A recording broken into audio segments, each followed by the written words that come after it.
Olá, meus amores, vamos dar início à unidade 8 de Ciências. Mais uma vez falando sobre materiais. Será que um objeto pode ser feito com diversos materiais diferentes?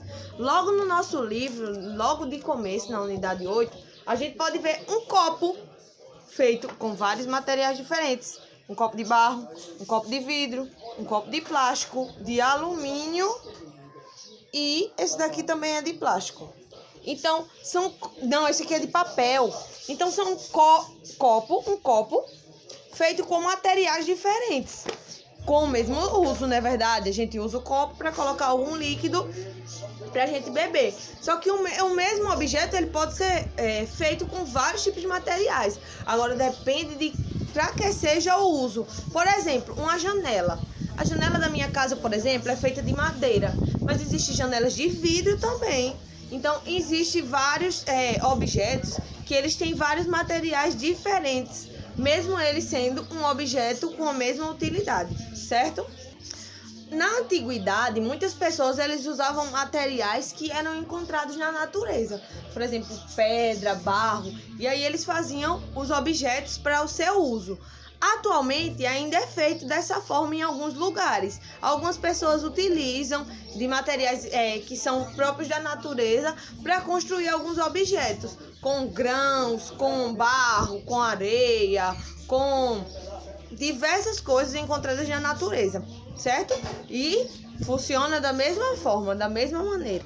Então, diante disso, a gente já entendeu que um objeto ele pode ter vários materiais que possam fazer ele. Por exemplo, um jarro. Um jarro de uma planta ele pode ser feito de vidro, ele pode ser feito de plástico, ele pode ser feito de barro, certo? Vamos pensar outra coisa. Um prato.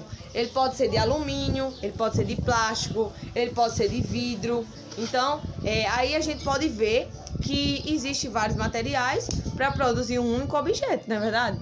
Quando o ser humano ele descobriu o fogo, lá na pré-história, quando ele descobriu o fogo, aí ele descobriu outros tipos de materiais para construir outros objetos, porque ele percebeu que o calor do fogo poderia transformar alguns materiais. Para construir uma casa, por exemplo, a gente pode ver o uso de diversos materiais. Vou dar um exemplo para vocês. A história dos 3 porquinhos. Eram 3 porquinhos. Cada um construiu a sua casa. O primeiro construiu a casa de palha, o segundo de madeira e o terceiro construiu a casa bem mais forte, que foi de tijolo e cimento. Então a gente pode ver que existem vários materiais que a gente também pode utilizar para construir uma casa. Lógico que existem materiais que são mais fortes e resistentes do que o outro. Por exemplo, a madeira ela é mais resistente do que a palha, né, gente? Mas o cimento nem se compara à madeira e a palha, o cimento e o tijolo são mais resistentes à chuva, resistentes aos perigos, não é verdade? Quem conhece a história dos 3 porquinhos sabe. Então daí a gente pode ver que vários materiais também podem ser utilizados para a construção de uma casa. Então lembre-se que lá na pré-história o que é que acontece? Eles utilizavam materiais vindos da natureza. Isso não quer dizer que a gente não possa utilizar hoje, mas eles utilizavam de ossos, de argilas, de pedra, de areia, de diversos materiais, sempre utilizando os vindos da natureza, né? Hoje em dia a gente também tem o acesso ao plástico. O plástico ele veio muitas vezes para substituir alguns objetos que a gente tinha, como um pratinho, por exemplo. Por ser mais leve, é mais prático de utilizar, certo? E aí veio realmente para isso, por ele ser mais leve e mais prático. Veio para substituir alguns copos, alguns pratos e algumas outras coisas, porque existem muitos objetos que a gente conhece que são de plástico e veio substituir o uso do vidro, o uso da madeira em várias coisas.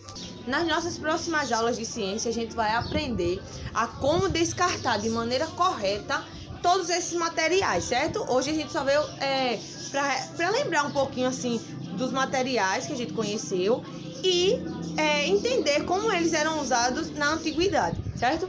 Um beijão para vocês e até a nossa próxima aula.